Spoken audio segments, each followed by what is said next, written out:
Gelaran presidensi G20 Indonesia menghasilkan deklarasi G20 Bali Leaders Declaration.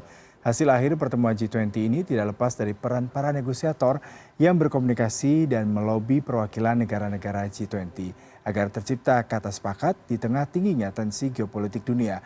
Lalu bagaimana cerita sang negosiator? Berikut wawancara koresponden Ruli Kurniawan dengan Co-Sherpa G20 Indonesia Dian Triansyah Jani. Indonesia membuktikan kepada dunia pantas memegang presidensi G20 tahun 2022. Ini dibuktikan dengan dikeluarkannya G20 Bali Leaders Declarations. Dan keberhasilan ini tidak lepas dari peran para negosiator yang bekerja keras untuk mencapai satu kata, yakni sepakat. Dan kita akan membahas sejauh mana peran negosiator di G20 presidensi Indonesia kali ini. Sudah bersama saya, Dian Triansyah Jani, Co-Sherpa G20 Indonesia. Halo Pak Jani. Halo Pak Susri.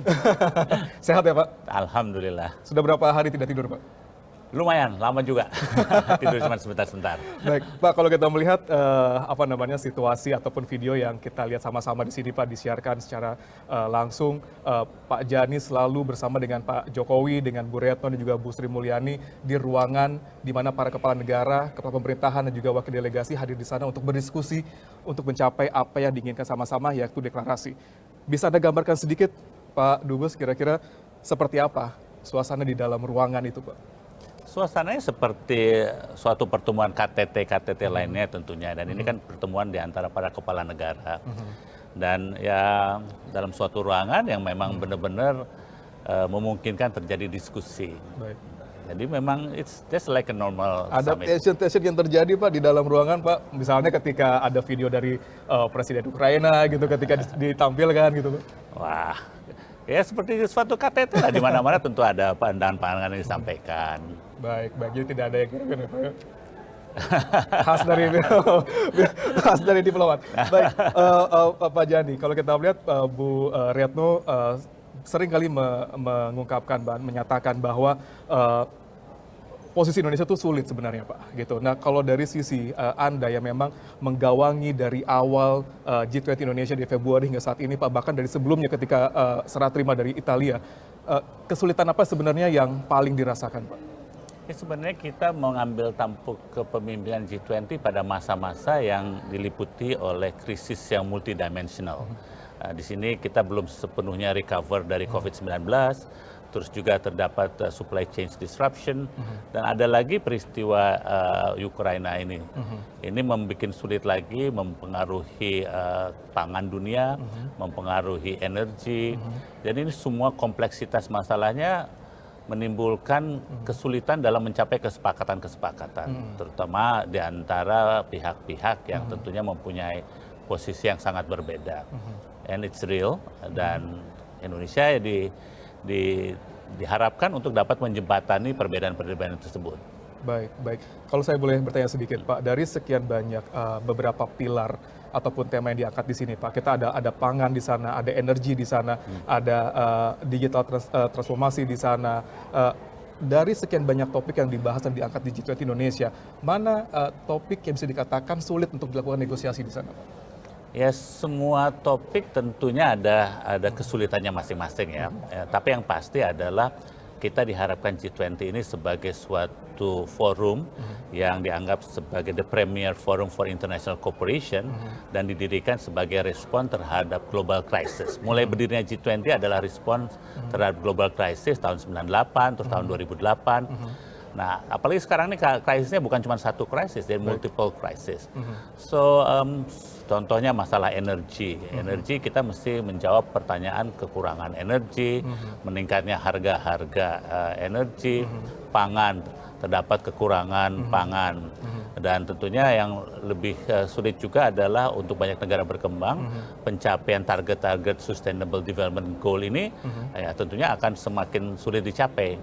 Oleh karenanya Indonesia kita selalu mengusung isu-isu yang juga bukan hanya merespon terhadap global economic crisis, tapi juga apa yang dapat dilakukan oleh G20 untuk membantu negara-negara berkembang. Makanya kita mengundang Small Island Developing Countries yang diwakili oleh Fiji untuk Pacific Island Forum dan CARICOM diwakili oleh Suriname. Jadi mereka bisa mendengar juga pembahasan mengenai climate change.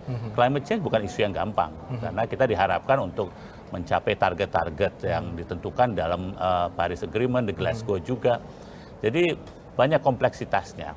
Banyak kompleksitas di sana, Pak. Tapi kalau tadi Pak Jadi sempat mengatakan terkait dengan undangan, Indonesia dibilang cukup berhasil bisa mendatangkan 17 kepala negara dan perwakilan dari lembaga internasional di sini, Pak. Gitu. Kalau saya boleh cerita sedikit, Pak, dari pranegosiator ketika ingin mengundang dengan segala macam geopolitical tension di dunia saat ini, mana negara-negara yang hard to reach sebenarnya, tapi akhirnya mereka mampu dan mau untuk datang ke sini, Pak? Sebenarnya alhamdulillah ya, karena Indonesia adalah suatu negara yang dipercaya. Satu, kita mempunyai track record diplomasi yang sangat baik, dan kita sebagai pendiri gerakan non-blok, pendiri Asia Africa Conference dulu di Bandung, kita punya credibility. Dan itu ditunjukkan pas waktu kita memimpin Dewan Keamanan, ditunjukkan dalam berbagai forum internasional. Jadi pas waktu terjadi krisis ini, kita bisa menghubungi semuanya dan mengingatkan kembali bahwa kita semua mempunyai tanggung jawab yang seperti Pak Presiden, Pak Jokowi menyampaikan bahwa a lot is at stake. Jadi kita mempunyai tanggung jawab internasional keseluruhan anggota G20 ini untuk menjawab segala permasalahan dan tantangan dunia. So far we did well ya. Pas waktu pertemuan tingkat Menteri Luar Negeri bulan Juli, semua anggota G20 datang menu-menunya. Padahal tanpa adanya krisis, belum tentu mereka datang. Kami mengalami beberapa pertemuan-pertemuan G20 sebelum-sebelumnya, kehadirannya malah jauh lebih minim. Padahal tidak ada isu Ukraina atau isu geopolitical tension dan semacamnya. Jadi kembali lagi, itu suatu bukti diplomasi kita, itu bukti kepercayaan dunia bahwa Indonesia adalah an honest broker, bahwa Indonesia adalah suatu negara yang insya Allah dipercaya untuk dapat menjembatani berbagai perbedaan pandangan-pandangan tersebut. Dan hasilnya adalah suatu deklarasi yang disepakati oleh seluruh negara G20. Bukan suatu hal yang gampang, banyak pengamat, baik di luar maupun dalam negeri yang menganggap bahwa Indonesia tidak bisa berhasil. Bahwa diplomasi Indonesia tidak mungkin dapat suatu deklarasi. Tapi pada hari ini terbukti kita berhasil dan kita dapatkan suatu hal yang bukan deklarasi ece-ece. Ini deklarasi yang terdiri atas 52 paragraf, 17 halaman yang substantively ekonomi, ada financial, makroekonomi, membahas isu wanita, membahas isu small and medium enterprise, kita masukin mengenai community, rural development. Jadi segala isu-isu negara berkembang kita masuki ke dalam deklarasi tersebut.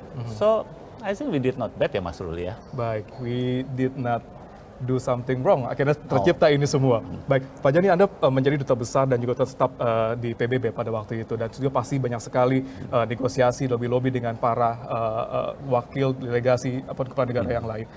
Kalau Anda melihat sebenarnya apakah ada certain karakteristik dari diplomat kita gitu ketika akan melakukan negosiasi ataupun lobby-lobby dengan negara lain, Pak, yang akhirnya menjadikan kita memiliki, tadi Pak Jani bilang, trust dari negara lain itu, Pak? Ya, menurut para Sherpa counterpart kami ya dalam kami negosiasi, mereka percaya dalam maraton negosiasi ini adalah karena kita listen. Kehebatan orang Indonesia, kalau saya bisa bilang kehebatan, adalah kita mendengarkan. Kita mendengarkan semua pandangan-pandangan, meskipun bertentangan satu yang lain. Terus kita mensimpulkan, dan kita selalu berupaya untuk trying to find commonality of interest. Dan itu kita tuangkan dalam paragraf-paragraf deklarasi ini. Kita cari, yuk kita jangan ributkan masalah-masalah yang bertentangan, tapi kita cari isu-isu yang kita bisa kerjasama. Makanya deklarasi ini juga memuat banyak hal-hal mengenai peningkatan international cooperation, collaboration, concrete deliverables. Ini yang tidak pernah ada dalam G20 sebelumnya. Keketuaan kita, presidensi kita menghasilkan 361 listing of projects. Itu jumlahnya nggak gampang, itu kita kerjakan selama setahun, kita kumpulin satu-satu di bidang digital, apa sih yang kita bisa kerjasamakan G20 di bidang health, di bidang energy, di bidang food dan semacamnya. So the trick of diplomacy is a good diplomat is a good listener, a good networking. Kita bisa cari networking. Dan kembali lagi trust and credibility you don't build seketika, itu kita pupuk selama kepresidenan kita mulai dari 1 Desember ini dan sebelumnya juga. Kita tunjukkan dari pertemuan Sherpa 4 kali, kita tunjukkan pertemuan tingkat menteri-menteri yang lainnya, bahwa setiap dokumen yang kita bikin itu diniati untuk mencari kesepakatan, diniati untuk menjawab segala permasalahan dunia. Intinya we want G20 untuk benar-benar memberikan manfaat pada dunia. Baik, apakah itu berarti bahwa diplomat kita, negosiator kita itu memiliki standing point yang jelas bahwa we can handle these big international events, every kind of things? Ya, jawabannya sederhana. The judge is over there. Kita bukan tipe diplomat yang selalu membanggakan diri. Let the world judge. Baik. Dan sekarang terbukti dari banyak artikel, dari banyak pundits, international commentator that say that Indonesia sukses menyelenggarakannya, baik penyelenggaraan maupun substansinya, hostingnya yang dilaksanakan oleh Pak Presiden, segalanya. I think we did not too bad ya. Tapi let other people judge us. Baik. That is the humbleness of Indonesian diplomacy. Baik, terima kasih Pak Jani atas waktunya bersama CNN pada saat ini. Dan masih ada waktu ke depan, akan ada transfer knowledge dari Indonesia ke India. Pastinya teman-teman juga pastinya akan berkomunikasi dan berkoordinasi lagi dengan the next presidency. Ya, teman-teman India menyampaikan kepada saya, well, Indonesia is a tough act to follow. Act to follow. Jadi intinya kita tentunya akan mentransfer knowledge itu dan sharing of experience karena hubungan kita yang sangat dekat dengan India. Dan kembali lagi diplomat kan selalu berkawan selalu kapan saja. Baik, berkawan saja. Pak Jani, terima kasih banyak waktunya sekali lagi. Sekarang sudah bisa tidur nyenyak ya Pak ya? Sekarang waktunya kami tidur. Baik. Terima kasih Mas Ruli. Demikian bincang kami dengan Dian Triansyah Jani. Terima kasih, saya Ruli Kurniawan. Sampai jumpa.